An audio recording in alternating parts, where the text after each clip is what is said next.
what services they have, not necessarily for us, but for people we know, and also to see how we can affect people who have limited sight. Okay, no further ado. Thank you so much.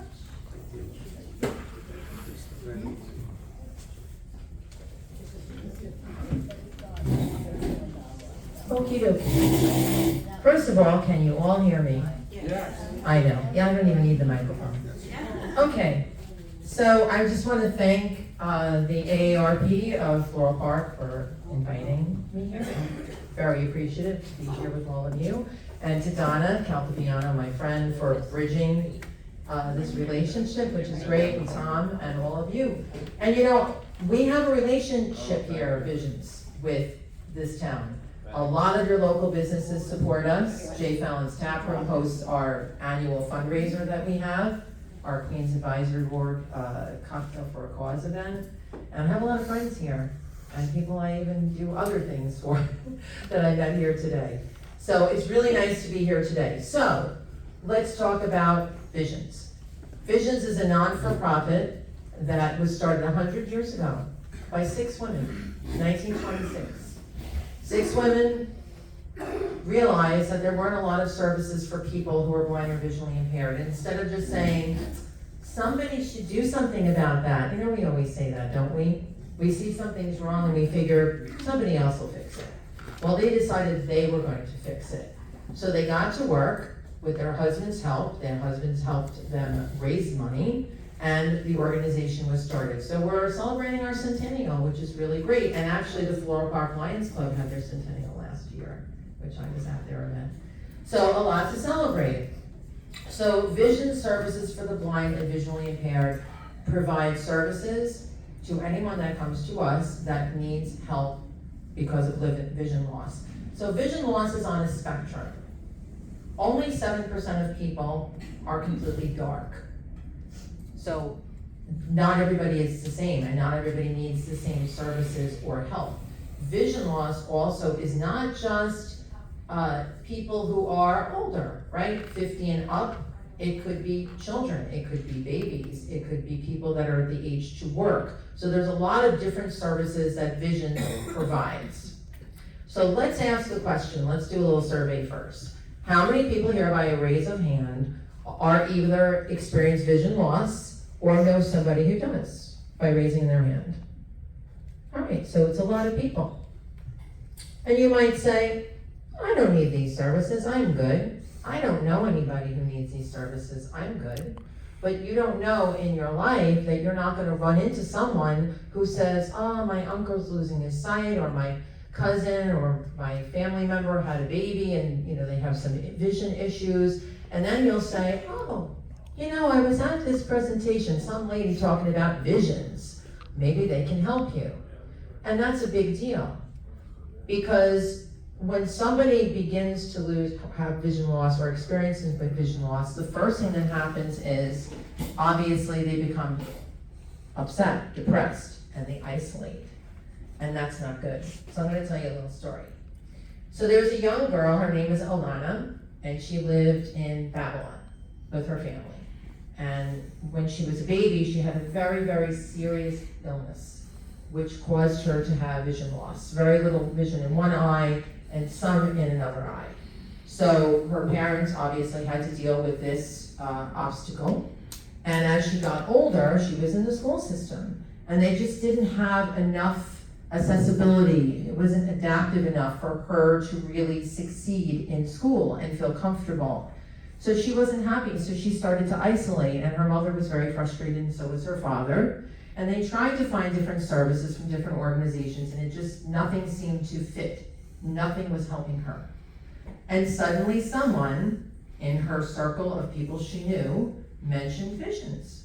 And she said, no, I don't know who they are, and I haven't tried them. So of course she did, as she was very frustrated and wanted her daughter to be happy and succeed in school. So she did. So not only did she get services from Visions, but she also became part of our teen program that we have. We do a transitional program for teens going to college, because now they have to adapt to a new environment. And you know, all of you that have had children go to school, away to school, you're very nervous about them leaving, right? So imagine if they were visually impaired or blind. You'd even be more nervous because you want to make sure that they can succeed in college and do well. So she was part of that program as a participant and then as an employee, and that's how I met her. And she graduated from college and she went off and she's living an independent life. Independent, and she got her freedom. Because of course, if you can't do things on your own, because that's what happens, who are you going to ask for help? You start losing your vision, you're going to start bothering your neighbors. You're going to start bothering your family. You're going to start asking your friends. So now you're really leveraging these relationships because you have to think. All the things that we did automatically, without thought, now, how are we going to do these things? So Visions offers wonderful in-home training. We have specially trained staff that will teach you how to do things a new way in your home and outside of your home. Because of course, you want to go into your kitchen and you want to cook. And you want to make sure you can get around your environment in your home and then also outside of your home. You want to go take a walk, you want to go get your mail, you want to go to your neighbor's house. They will give you that one-on-one training for how long it takes in your environments so you can be independent and have your freedom back. That's one thing we do. We're also #1 in job training and job placement for people who are blind and visually impaired. We have a camp for kids. So if you had a child or a grandchild that was visually impaired or blind, they feel kind of alone, right? Like maybe they think they're the only one with this problem, but that's not true. So when they go to the camp, not only do we have all the bells and whistles to have them play ball, right? And do things that you think a blind person or child could not do. And the whole family can come. So if grandma wants to come and you want to go, the whole family comes and there's no charge for any of this. So of course we rely on donations, right?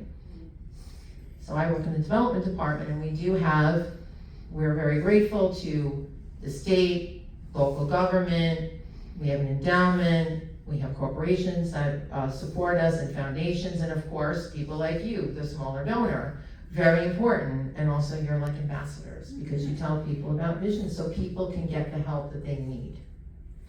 I am thinking, what else do we do? Did I leave anything out? I hope I didn't. We also have internships we find internships for students and help students grow. And everything is at no charge to the participant. So no one's turned away for lack of funds. So that is Vision services for the blind and visually impaired. We have a lot of materials here for all of you. And I gave you all this vision simulator. So, because we never know how it is to walk in somebody else's shoes unless we walk in them, right? And when I started working for Visions 9 years ago, I really had to think about what it would be like if I was visually impaired or blind. I wouldn't be able to be the same way as I am now. I would have to be trained and have to figure out how to do all these things I don't even think about. So if you put this up to your eye, one eye, and look through the simulator and cover the other eye, you'll see what the vision field is for each one of these very common afflictions: macular degeneration, diabetic retinopathy, glaucoma, cataracts, and complete blindness.